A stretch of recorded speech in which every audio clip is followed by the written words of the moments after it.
Aujourd'hui on se retrouve pour une... Pardon, j'ai oublié de vous dire bonjour. Bon alors, comment ça va mes petits gens? Aujourd'hui on se retrouve pour une toute nouvelle vidéo et ça va être une FAQ sur mon retour en France. Parce que oui, pour ceux qui ne savent pas, l'aventure aux USA c'est que 10 mois, c'est pas toute ma vie. J'aimerais bien hein, mais c'est pas possible. Donc j'ai demandé aux personnes sur Facebook, Instagram et Snapchat. Donc je vais peut-être me créer bientôt un Snapchat Pro pour YouTube. Et j'ai demandé sur Instagram, sur mon Instagram professionnel que je vais vous mettre professionnel de YouTube que je vais vous mettre ici. Et mon Facebook, je suis désolée, je sais pas vous, si vous n'êtes pas mon ami en fait, vous pouvez pas voir la question, mais bon, vous pouvez toujours aller sur Instagram et me retrouver. Donc j'ai eu quelques questions par rapport à mon retour, donc je vais faire une vidéo sur ça. Donc la première question que j'ai eue c'est quand est-ce que tu rentres? La grande question que tout le monde se pose hein. Donc je rentre le 15 juin, oui ça fait un peu loin quand on y pense, mais faut savoir que je finis les cours le 25 mai. Et en fait ça fait très loin quand on y pense, mais je rentre le 15 juin, voilà. Deuxième question. Est-ce que je mange du bon fromage aux États-Unis? Alors, comment vous dire que le fromage aux États-Unis, donc les fromages pour ici, c'est soit on achète un camembert, donc un vrai camembert, ou soit on a le droit au Babybel, ou on a le droit au cheese en bâton. Mais c'est pas, vous savez, c'est pas les filous, vous savez que le bonhomme qui était un bâton stick et t'avais du fromage sur la tête. Non, c'est pas ça en fait, c'est pas lui. C'est un vrai bâtonnet de fromage, et de cheese, de fromage, que tu peux déplier en fait. Ouais, c'est super bizarre et c'est pas très bon, mais ça se mange. Après, j'ai eu une question, c'est que comptes-tu faire en premier en rentrant chez toi? Donc honnêtement, je compte dormir parce que je vais rentrer en France, il va être 9h30 du matin. Donc je suis à Paris. Le temps que j'arrive en France, chez moi, à ma maison, ça va faire 5 heures de route. Donc en réalité, ça va faire comme si j'aurais pas dormi. Et parce que moi, j'arrive pas à dormir dans les avions, faut savoir. Donc je regarde des films, je m'occupe comme je peux. Donc ça veut dire que, en fait, 9h30 heure française, ça fait 2h30 heure américaine du matin. Du matin, les gars. Je vais faire un décalage horaire à l'inverse. Donc première chose que je voudrais faire quand je rentre chez moi, c'est de faire des câlins à mes parents bien sûr, je vais faire câlin à mon frère. Mais à part ça, j'aimerais bien voir mes potes et tout. Et pour leur dire ça y est je suis rentrée, je suis là. Et désolée je me gratte en même temps, c'est un peu dégueu. Donc j'aimerais bien vous dire à mes potes ouais hello je suis là, ça y est je suis enfin de retour. Et peut-être sûrement je vais commencer à réfléchir à comment changer ma chambre. Parce que en fait j'ai une chambre en France. J'ai la même depuis... je pense la 5e, 4e. Et du coup je suis quand même un peu en première. Donc je vais avoir 18 ans donc j'aimerais bien que ça change. Parce que ça reste rose. Mais vous savez c'est le rose bien flashy avec des filles noires dessus. Enfin ça fait un papier peint de collège quoi. Donc j'aimerais bien essayer de changer ma chambre. Voir si je peux. Et en fait il faut que je fasse mon BAFA aussi. Et je travaille cet été donc du coup il y aura peut-être moins de vidéos. En même temps c'est pas comme si j'en avais fait beaucoup dans les derniers mois, mais bon. Je suis désolée à propos de ça les gars. Donc voilà, c'est à peu près ce que je veux faire. Après comment comptes-tu faire pour garder ton niveau d'anglais? Honnêtement, à m'acheter des DVD. Donc comme ça j'ai plus besoin de les regarder sur internet, je vais m'acheter les DVD et directement me les mettre en anglais. Parce que de toute façon c'est ce qu'il y a de mieux pour moi pour apprendre. Et je vais suivre en cours, écoutez, parce que je suis l'année prochaine, si vous savez pas, je vais être en première L, section euro anglais. Avec une option anglaise aussi, donc section anglais. Donc en gros je crois que j'ai à peu près 6 heures d'anglais ou 7, je sais plus trop. Donc je vais faire ça, je vais essayer de tout faire pour garder mon niveau. Et j'ai peut-être sûrement m'acheter quelques bouquins aussi en anglais. Il me reste 3, non attendez, j'ai 1, 2, 3, il me reste au moins 4 livres en anglais à lire des États-Unis. Genre j'ai les Hunger Games et j'ai les Divergentes, parce que ça je les ai finis en français maintenant, que je les fasse en anglais. Donc voilà. Mon plus beau souvenir aux États-Unis c'est... Vous voyez, putain mais mes sourcils c'était une merde hein. Bref. Mon plus beau souvenir aux États-Unis...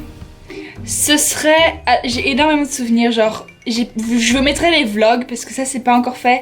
Mais je suis allée à Chicago, c'était incroyable. Je suis allée à Atlanta, c'était incroyable. J'ai adoré faire du cheerleading.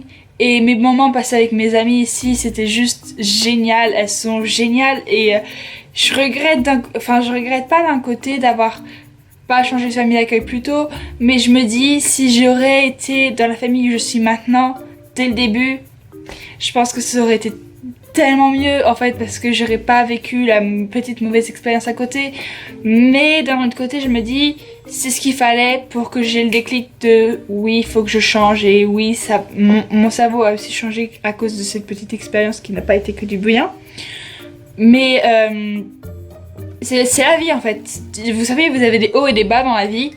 Et ben moi j'ai eu mes bas au début de l'année aux États-Unis. Maintenant j'ai que des hauts et j'ai même plus envie de repartir. Mais j'ai pas trop le choix en vrai. Donc après, j'ai une autre question, c'est t'as peur d'avoir le réflexe de parler anglais en revenant en France? J'ai honnêtement super peur de ça parce qu'en fait, je vous explique, quand je parle déjà avec mes parents par Messenger, Facebook, Webcam, je parle en français, donc je leur dis genre salut maman, ça va et tout. Et dès que je commence à dire et or ou parce que enfin vous voyez les petites conjonctions, ça va faire and, but, or, while, and after that will be an English word and brr, tout en anglais. Et vous pouvez l'entendre dans mes vidéos, il y a des moments où j'essaye de ne pas parler anglais parce que c'est super compliqué. C'est la langue que j'ai parlé durant 10 mois non-stop et c'est très compliqué parce que j'ai pas fait tant de vidéos que ça en français. Donc c'est un peu galère de figurer, de rester en français. Et je sens que quand je vais rentrer en France, je vais galérer aussi. En fait, il faut savoir que ma famille d'accueil, avant moi, ils ont eu une autre étudiante d'échange qui venait aussi de France. Et elle est venue durant 2 semaines à la maison, durant le spring break. Et en gros, quand on était que toutes les deux, on parlait en français. Et dans mon cerveau, je dis là, mais attends, la traduction d'anglais à français c'est quoi? Parce que je me rappelais plus du tout comment parler français, enfin c'est pas plus du tout, mais j'avais des bugs et tout et j'arrivais pas de retrouver les bons mots pour le français. Mais je pense que ça va aller mieux, mais au départ ouais, je sens que je vais juste être là attends, mais pourquoi ils parlent tous français?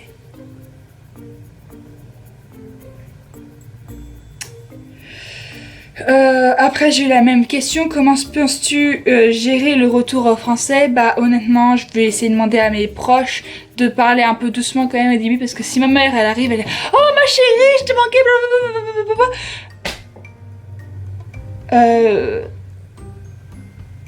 wait a minute. Donc je vais juste leur demander je pense de parler un peu plus lentement, que mon cerveau se réadapte au français et ça devrait le faire j'espère. Après j'ai une autre question, c'est c'est une question en anglais mais je vais vous la dire en français hein. Qu'est-ce qui t'effraie le plus à propos de retourner en France? Actuellement j'ai plusieurs trucs qui m'effraient un peu. Alors premièrement j'ai un peu peur du fait que en fait l'année prochaine, je vous explique, l'année prochaine je vais être en première encore parce que cette année j'étais en première. Et l'année prochaine, je vais être encore en première. Et ça m'effraie le fait de savoir que tous mes potes, ma meilleure amie, tout le monde va être en terminale. Et moi, je vais être la seule en première. Et donc, du coup, quand en fait, je vais être en terminale à mon tour, en fait, tout le monde va être parti à l'université, tu vois. Tu vois un peu ce que je veux dire. Donc, le truc qui m'effraie un peu, c'est que quand même, faut que j'arrive à me refaire des potes. Même si tout le monde ici me dit ouais tu vas te faire des potes super facilement, t'es super sociable et tout, et puis tout le monde va être pote avec quelqu'un qui est parti 1 an aux États-Unis. Bah oui mais moi je veux pas qu'on soit pote avec moi juste parce que j'ai fait ça, je veux envie qu'on soit pote avec moi parce que je suis moi. Mais bon, c'est comme ça et puis c'est tout. Et ça m'effraie beaucoup et j'ai peur au fait de retourner à l'école en France. En fait j'ai pas une school phobie. Comment t'as dit ça, la phobie scolaire? J'ai pas du tout de phobie scolaire ou quoi que ce soit hein. C'est juste que durant 1 an j'ai pas du tout travaillé. J'ai pas du tout travaillé en cours quoi. Enfin je veux dire je peux avoir lu mon cours durant 2 minutes et puis je vais me retrouver à avoir que des A et des 100%. Donc bon, ça va être la merde l'année prochaine parce que faut savoir qu'il faut remplir des pages, pack de français, pack de sciences, TPE. Moi cette année le seul truc que j'avais fait c'était allons cuisiner des cookies. Ou alors, ok, tu fais bien ton cheerleading? Bah t'as un 100%. Ah bah toi, t'as fait tous tes exercices de maths? Bah t'as 100%. Ah non, non, personne ne sort de crayon, hein. C'est que CM aujourd'hui. Donc vous remplissez juste A, B, C ou D, hein. Je vais galérer l'année prochaine, les gars. C'est ça qui m'effraie beaucoup parce que, en fait, je suis une grosse bosseuse sur savoir de base. Je suis une grosse bosseuse, je déteste avoir des mauvaises notes. Sauf que, avec ma vie que j'ai eue ici, en fait, je me suis habituée à être un peu feignante. Et ça, c'est pas bien quand t'es une grosse bosseuse d'être feignante parce que vous voyez ce que ça donne pour les vidéos. Parce que moi, je suis une grosse bosseuse de base et là, je suis devenue feignante et tout. Et je vous ai pas fait de vidéo pendant 2 mois. Alors que j'avais 2 vlogs à préparer, j'avais 4 idées de vidéos en route et bah j'ai rien fait. Bon, bah je crois que c'est tout pour mon vidéo à propos de mon retour en France. Écoutez, qu'est-ce que je vous raconte? Donc j'espère que la vidéo vous a plu, que mon coming back vous aura plu aussi parce que ça fait un peu de temps que je suis pas venue. On se dit à très bientôt, je l'espère, pour une nouvelle vidéo. Ciao ciao.